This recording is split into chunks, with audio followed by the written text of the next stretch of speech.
يا أيها الذين آمنوا كلوا من طيبات ما رزقناكم واشكروا لله إن كنتم إياه تعبدون.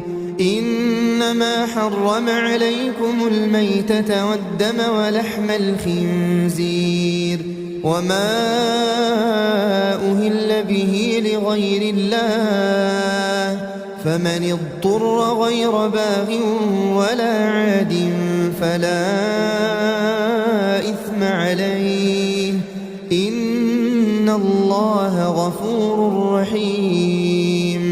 إن الذين يكتمون ما أنزل الله من الكتاب ويشترون به ثمنا قليلا أولئك